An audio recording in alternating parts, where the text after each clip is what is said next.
and welcome to Sew and Stack by Abaniz. October is all about Halloween, and look at how cute this bat-shaped trick-or-treat bag is. I think this is pretty unique, and let's see how to make one. I needed a thick fabric for this bag, and I have selected canvas fabric because we are not going to do a lining for this bag. For this tote, we are using the size of 11 by 10 inch fabric, and we are going to need 2 from that. For the straps, I have selected this candy corn printed cotton fabric. It's 14 by 3 inches in size, and we'll need 2. All of these fabrics are pre-washed and ironed. We have 2 parts in this pattern for wings and for ears. Now for the bat wings and ears, I'm using the same cotton fabric that I have selected for the straps. We also need some craft fuse for some of these parts to give a bit of steadiness. For one wing, we'll need 2 fabric pieces. Fold the fabric in half in a way that the right sides of the fabrics facing each other. Place your wing pattern on top of it and pin it to the both layers. Now carefully cut around the pattern.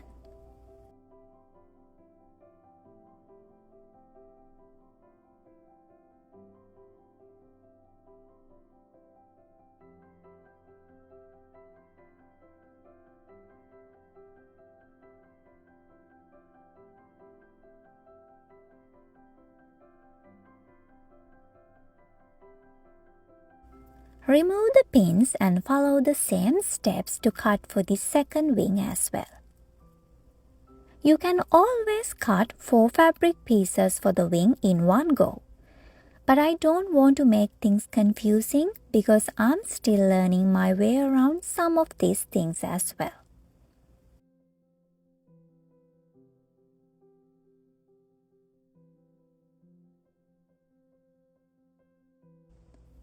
Again for the ears, fold the fabric in half in a way that the right sides of the fabric facing each other.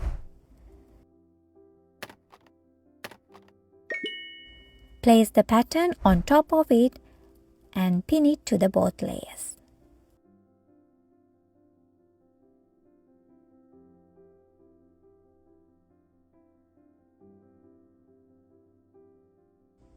Carefully cut around the pattern.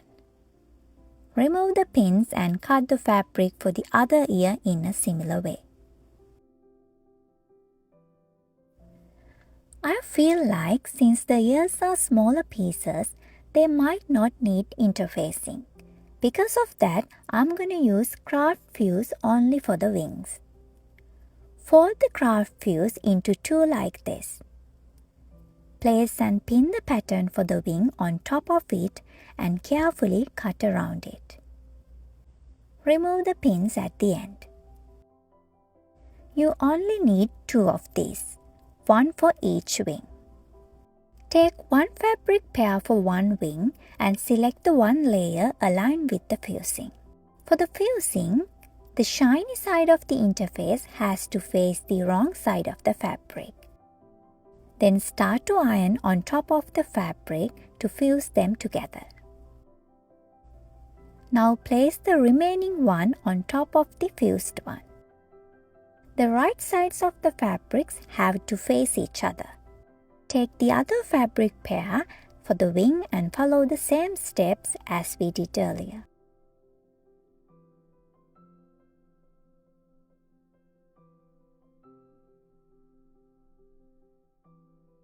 Take one of your 11 by 10 inch fabric pieces and lay flat the wrong side facing up.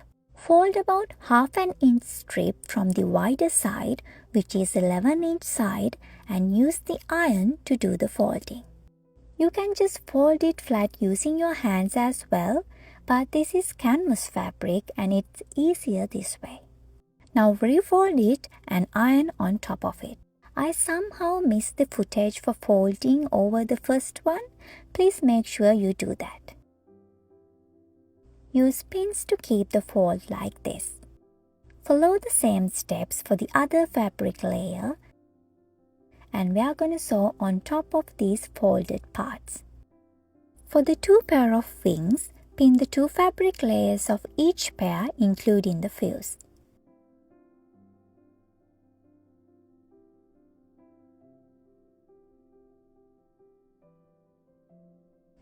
We are going to sew around each wing, leaving about 3 inches of space to turn inside out.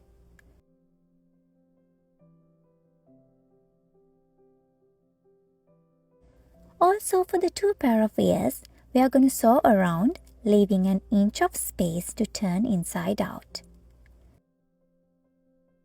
Let's start with sewing the 2 fabric layers with folded ends and go closer to the folded edge.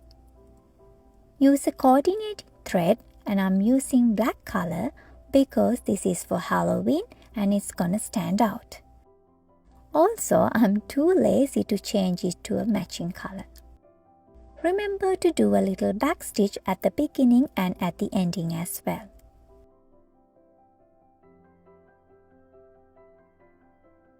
Then move to the ears.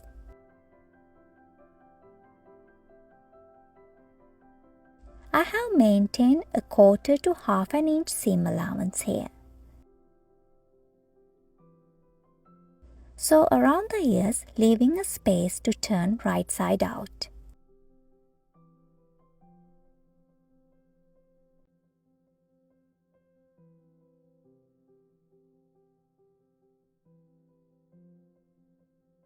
Same goes for the wings, and when you leave a space for turning, make sure it's from the bigger half circle area.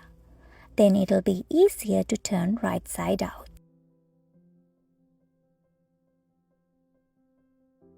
Leave about a 1/4 to 1/2 inch seam allowance when sewing around the wings. Trim all the threads at the end. Before turning right sides out, cut off the 3 bulky corners of the ears like this. When it comes to the wings, make smaller cuts around the wings like this. Be careful not to damage any of the stitches. Trim all the bulky areas as well, especially at the pointy ends.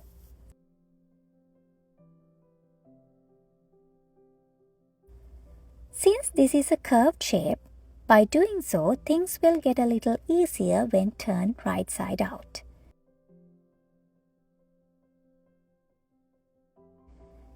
Now one by one, turn right sides out.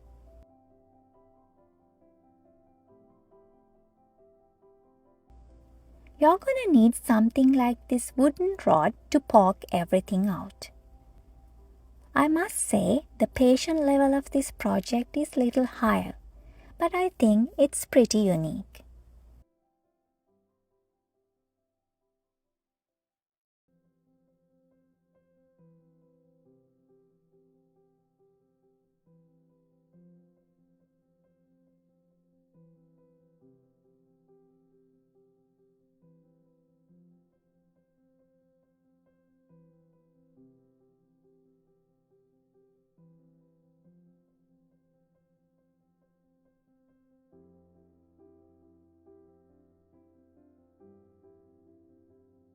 After you have turned the right sides out, iron everything flat.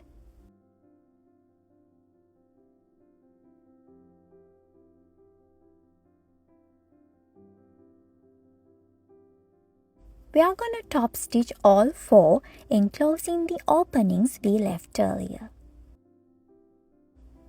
Sew closer to the edge to make sure all the openings are enclosed.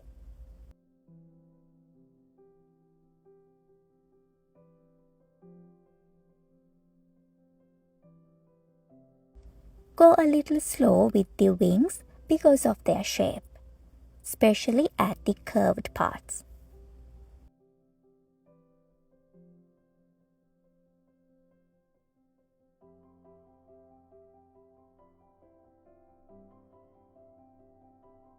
Trim all the threads at the end. Get an idea of where the middle line of the bag is by folding one of the fabric layers in half. This will be the front of the bag and the right side of the fabric is facing up. According to the middle line, we are going to see where these wings and ears are going to go. I'm placing the two ears closer to each other because we'll need some space at both ends to attach the straps of the bag later. Place the wings in a way that they are spreading on both sides and pin it to the fabric. After pinning everything, we are going to sew these 4 pieces to the fabric layer. Let's start with the ears. Remove the pin and hold it in place using your hand. Sew a straight line along the bottom part of the ear. That way you will be able to move the top part of the ears.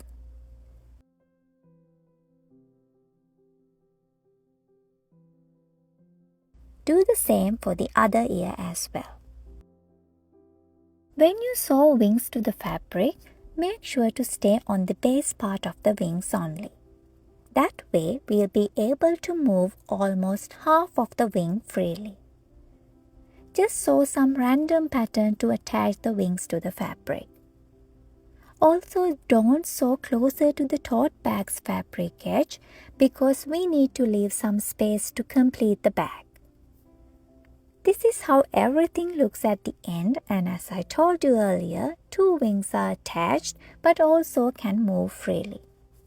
Now to complete the bag, fold the 2 wings towards each other and pin that to the fabric.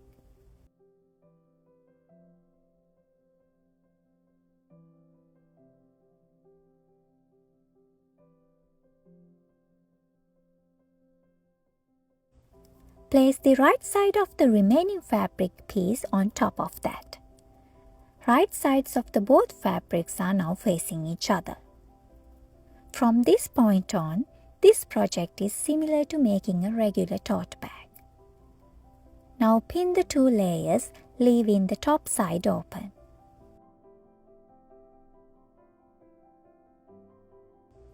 We are going to sew along these 3 sides. Start to sew from one end and remember to do a little back stitch at the beginning. We are leaving a 1/2 inch seam allowance.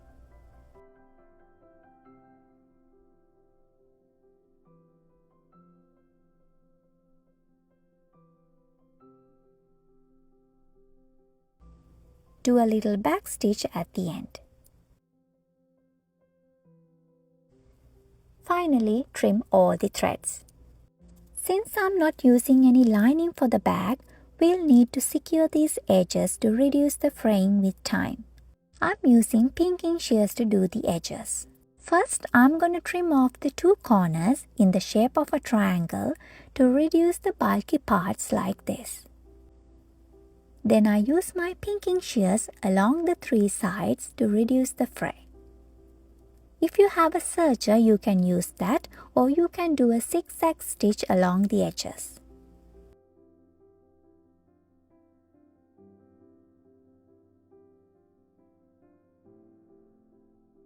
Now let's turn the right side out. You can use the wooden rod to poke everything out. Remove the pins used to fold the wings, and this is how it looks from the outside. The only thing now we have to do is attach the straps. Lay flat the right sides of the strap fabrics up and fold them in half. Now pin along the folded layers like this. We are going to sew along that lines. Start to sew leaving a 1/2 inch seam allowance. Always remember to backstitch at the beginning and at the ending.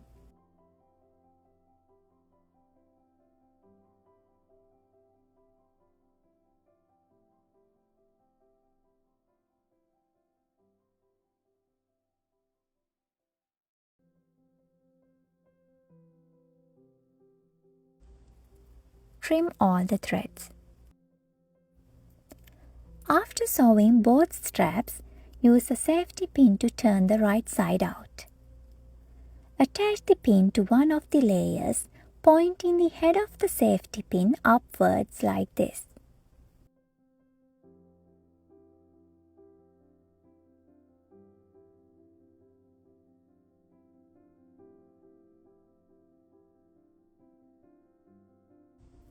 Then enter that in between the two layers. Use your fingers to push the safety pin and some of the fabric inwards at the beginning. Then give a little push to the pin through the fabric tube and slowly pull the outer layer of the fabric tube downwards from the both sides. Continue pushing the pin and pulling the fabric down till the safety pin reaches the other end of the tube. After that, you can just pull the outer layer of the tube down like this by holding the safety pin from your other hand. Remove the safety pin. Follow the same steps to turn the right side out of the other strap. Iron both straps to keep all the edges and everything nice and flat.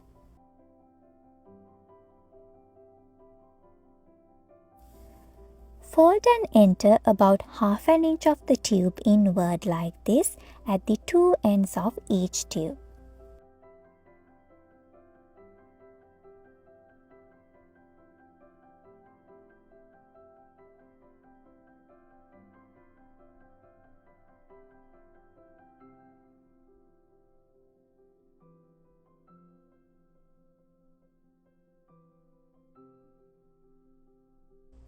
Now we are going to top stitch along these two sides of each strap. Try to sew closer to the edges.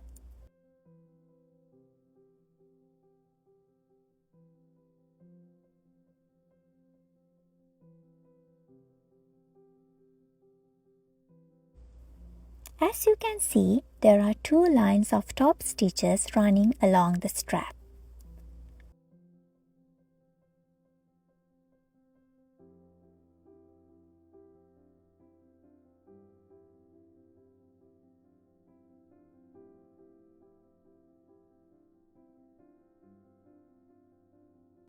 Top stitch the other strap as well, and now we are ready to attach the straps to the bag. Trim all the threads before that. Fold one of the straps in half and point the end up like this. Place the strap besides the two ears and pin the two ends of the strap to the front fabric layer of the bag.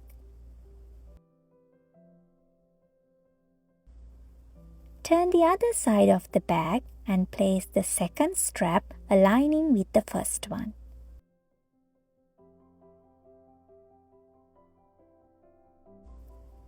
Pin the two ends to the back fabric layer of the bag. Go to the sewing machine and start to sew the straps one by one. Remove the pin and hold the end of the strap using your hand while sewing.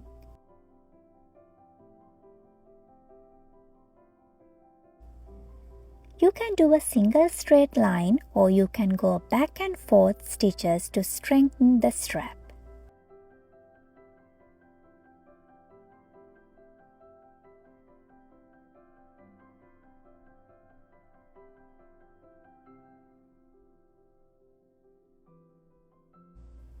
Trim all the threads.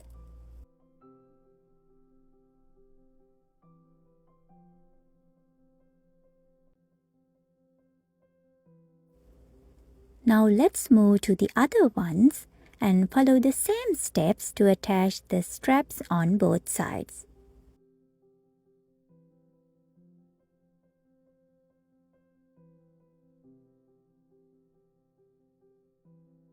We are at the end of our project and let's give a quick iron to our bag to make everything look professional. This is the final look of our trick or treat bag measuring 9.5 by 8.5 inches. It's the perfect size for small kids with wings to fly and ears to listen. Hope you all enjoyed this video and don't forget to subscribe to the channel as well. Thank you for watching and I'll join you in the next one.